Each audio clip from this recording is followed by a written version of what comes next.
Breaking news చూస్తున్నారు. ఏపీలో విజృంభిస్తోంది corona.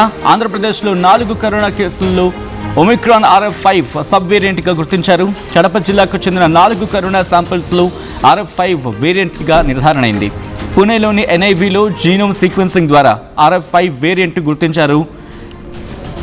అయితే ఆంధ్రప్రదేశ్లో ప్రస్తుతం ఆరోగ్య శాఖ దీనికి తదనుగుణంగా నడుచుకుంటూ ఉంది. ఏపీ వ్యాప్తంగా అలర్ట్ అయింది ఆరోగ్య శాఖ. కేసులపై నిరంతరం నిఘా పెట్టింది ఆరోగ్య శాఖ. దేశవ్యాప్తంగా విస్తరిస్తోంది ఒమిక్రాన్ వేరియంట్. కేరళలో రోజు రోజుకి పెరుగుతూ ఉన్నాయి కేసులు. కేరళ, కర్ణాటక, మహారాష్ట్రలో ఎక్కువగా కేసులు నమోదవుతున్నాయి. ఇప్పటికే 500కు పైగా ఒమిక్రాన్ కేసులు నమోదైనట్టుగా తెలుస్తోంది. RF5 సబ్ వేరియంట్పై ఆందోళన వ్యక్తం చేస్తూ ఉన్నారు. అయితే పెద్దగా భయపడాల్సిన అవసరం లేదంటూ ఉన్నారు ఆరోగ్య నిపుణులు. ముందు జాగ్రత్త చర్యలు తీసుకుంటే మంచిదంటూ సూచించడం జరుగుతోంది వైద్యులు. దానికి సంబంధించిన బ్రేకింగ్ న్యూస్ చూస్తున్నారు. ఇప్పటికీ ఆంధ్రప్రదేశ్తో పాటు మరికొన్ని ప్రాంతాల్లో కూడా ఇది విస్తరిస్తూ ఉంది.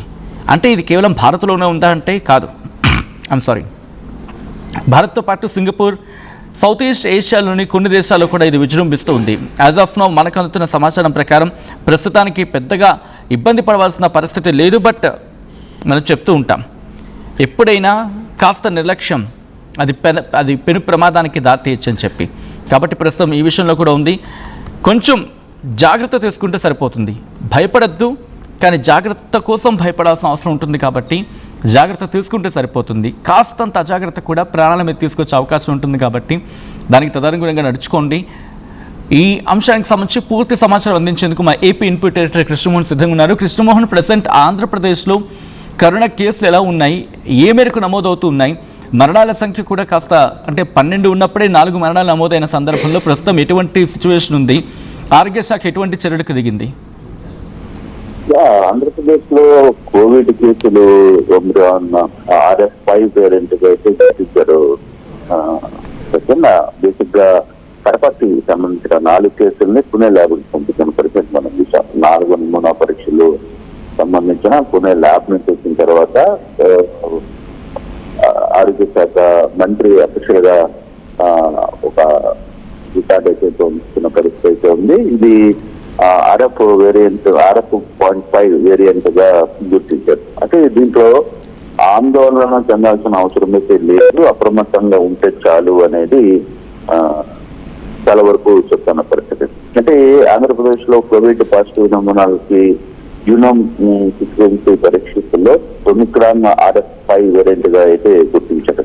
అంటే ఇది కరోనా వైరస్ లో ఒక ఉప అంశం. అంటే ఆ వైరస్ కి సంబంధించిన దాంట్లో ఒక మైనర్ కి సంబంధించిన అంశంగా చెప్తున్నారు.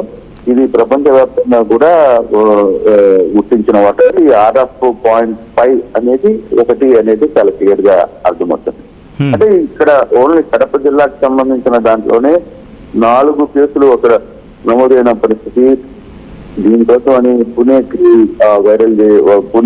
వైరల్స్ ని పంపించిన నేపథ్యంలో అక్కడి నుంచి వచ్చిన ఫలితాలు ఆల్మోస్ట్ ఇందాకనే అందాయి.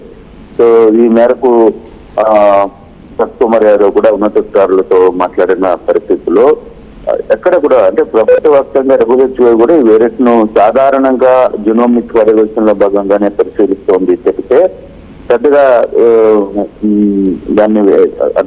దీన్ని వైరల్ కావచ్చు, దీనివల్ల ఎఫెక్ట్ కావచ్చు, పెద్దగా ఉండకపోవచ్చు అనేది చాలా క్లియర్ గా చెప్తున్నారు. అంటే ఒమిక్రాన్ RF5 షార్ట్ పర్యవేక్షిస్తుంది అనేది ఇక్కడ డాక్టర్లు చెప్తున్న పరిస్థితి. ఎక్కువగా సింగపూర్ లో కూడా అడ్మినిస్ట్రేషన్లో కొన్ని దేశాల్లో కూడా ఈ RF5 ఎక్కువగా ఉంది అనేది. అయితే ప్రస్తుతం అందుబాటులో ఉన్న శాస్త్రీయ ఆధారాల ప్రకారం కావచ్చు, లేకపోతే ఇతర ఒమిక్రాన్ వేరియంట్ లో పోలిస్తే ఇది ప్రమాదకరమని ఎలాంటి ఆధారాలు లేవు.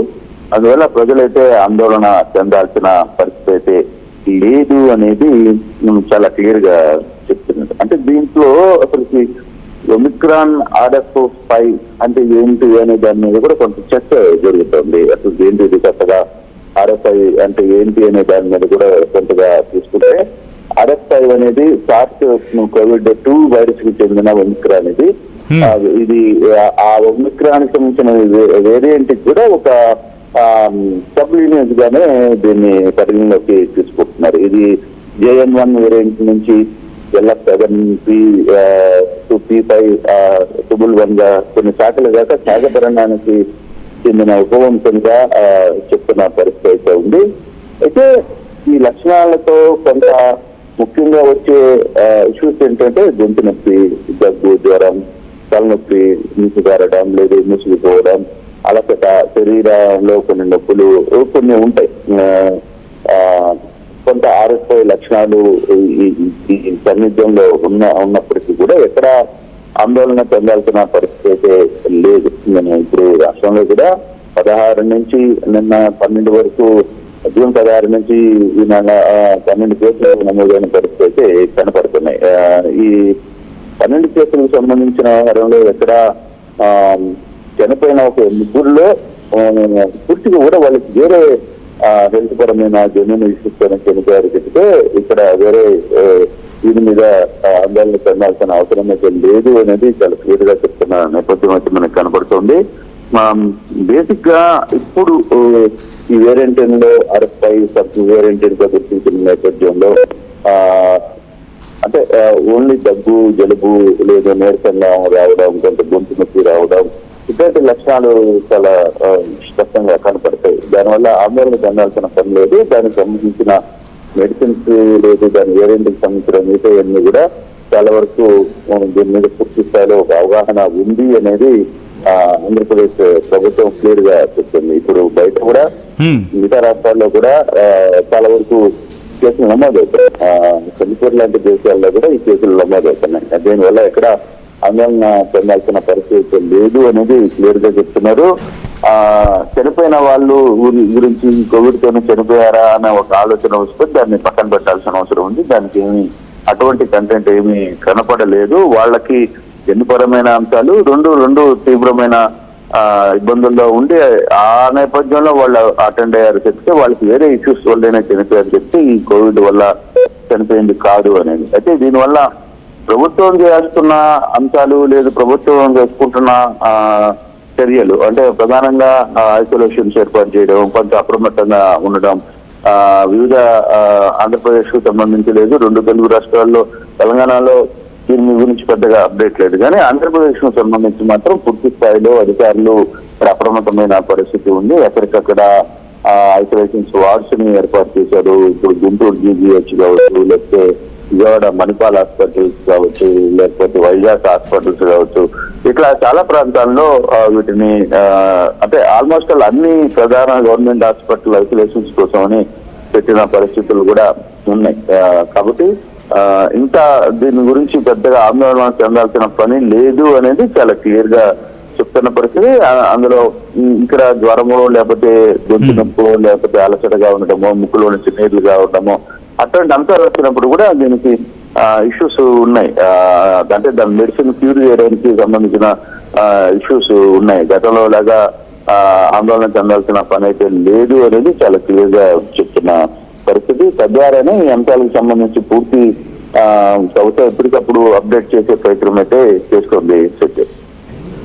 Right Krishnamohan, thanks for the update. Krishnamohan చెప్పినట్టుగా ప్రస్తుతం వైద్య ఆరోగ్య శాఖ అలర్ట్ అయి ప్రస్తుతం దీనికి తదనుగుణంగా ఏర్పాట్లకు కూడా సిద్ధమైంది. ఆంధ్రప్రదేశ్లో కరోనా విజృంభిస్తూ ఉంది. ఏపీలో 4 కరోనా కేసుల్లో ఒమిక్రాన్ RF5 సబ్ వేరియంట్ని గుర్తించారు.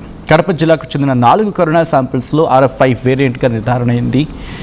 పుణేలోని NIVలో జీనోమ్ సీక్వెన్సింగ్ ద్వారా RF5 వేరియంట్ని గుర్తించారు. ఏపీ వ్యాప్తంగా ఆరోగ్య శాఖ అలర్ట్ అయింది. కేసులపై నిరంతరం నిఘా పెట్టారు సిబ్బంది. దేశవ్యాప్తంగా కరోనా వైరస్ ఒమిక్రాన్ విస్తరిస్తుంది. కేరళలో రోజు రోజుకి పెరుగుతున్నాయి కేసులు. కేరళ, కర్ణాటక, మహారాష్ట్రలో ఎక్కువగా నమోదవుతున్నాయి కేసులు. ఇప్పటికీ 500కు పైగా ఒమిక్రాన్ కేసులు రిజిస్టర్ అయ్యాయి. RF5 పై ఆందోళన చెందాల్సిన అవసరం లేదంటూ ఉన్నారు డాక్టర్లు. ముందు జాగ్రత్త చర్యలు తీసుకుంటే ఈ ఇష్యూ నుంచి, ఈ ఇబ్బంది నుంచి గట్టెక్కచ్చంటూ కూడా చెప్పుకొచ్చారు వైద్యులు.